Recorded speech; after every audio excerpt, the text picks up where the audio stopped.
첫 시간 주님께 안녕하세요. 대강교회 오훈 목사입니다. 3월 30일 토요일입니다. 하나님 우리에게 주신 말씀은 마가복음 16장 1절에서 8절 말씀입니다.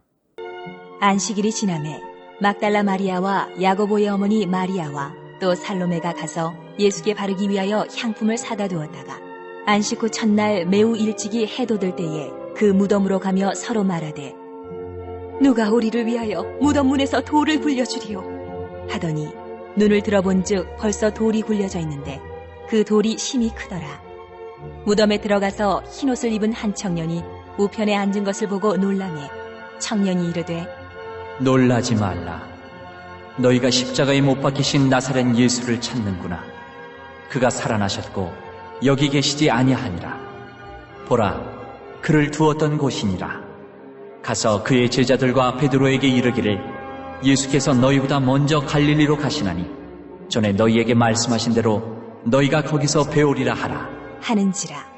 여자들이 몹시 놀라 떨며 나와 무덤에서 도망하고 무서워하여 아무에게 아무 말도 하지 못하더라. 아멘. 안식일이 지난 후 안식 후 첫날이죠. 여인들은 예수님께 향품을 붓기 위해 무덤으로 갑니다. 그러면서 걱정이 있지요. 누가 돌을 굴려줘야 할 텐데 하면서 가고 있었습니다. 돌이 막고 있다는 것을 알고 있었죠. 그럼에도 어떻게 방법이 있겠지 하고 예수님에 대한 존경의 표시로 향품을 바르려고 했습니다. 그런데 무덤에 도착하자 돌은 이미 굴려져 있었습니다. 누가 굴렸을까요? 마가복음에는 나와 있지 않지만 마태복음을 보면 천사가 옮겼다 나오고 있습니다.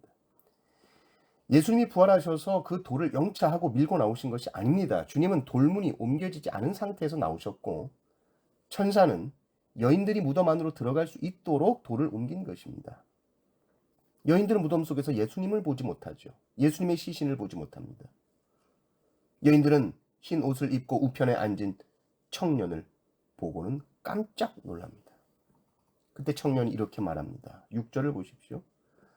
청년이 이르되 놀라지 말라. 너희가 십자가에 못 박히신 나사렛 예수를 찾는구나. 그가 살아나셨고 여기 계시지 아니하니라. 보라, 그를 두었던 곳이니라.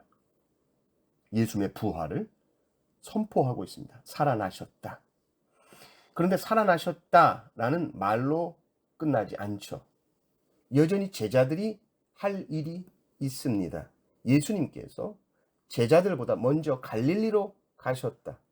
전에 말씀하셨던 것처럼 거기 가면 예수님을 만날 수 있다라는 말을 덧붙입니다. 이것은 아주 놀라운 말씀이죠. 제자들은 스스로 제자로서의 삶이 끝났다고 생각했을 겁니다.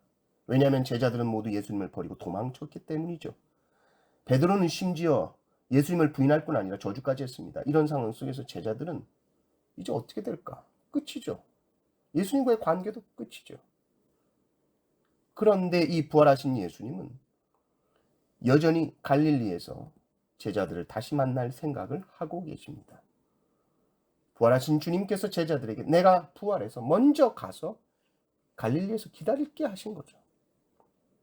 특별히 7절을 보면 다른 제자들과는 달리 베드로라는 이름이 명시가 되어 있습니다. 7절을 보면 가서 그의 제자들과 베드로에게 이르기를 이렇게 나와 있습니다. 베드로는 예수님을 저주까지 했던 사람이죠. 그런데 베드로라는 이름을 콕 집어서 갈릴리에서 다시 보자. 이 말씀 자체가 예수님은 이미 제자들을 용서하시고 회복해 주시겠다는 약속의 말씀인 것입니다. 처음 주님을 만나고 모든 것 다 버리고 주님 따르겠다고 헌신하며 주님과 함께 울고 웃었던 그 갈릴리, 주님의 놀라운 기적을 맛보고 신나게 사역했던 그 갈릴리, 주님을 버리고 다 떠난 제자들을 주님은 결코 버리지 아니하시고 다시 갈릴리에서 만나자고 하시는 겁니다.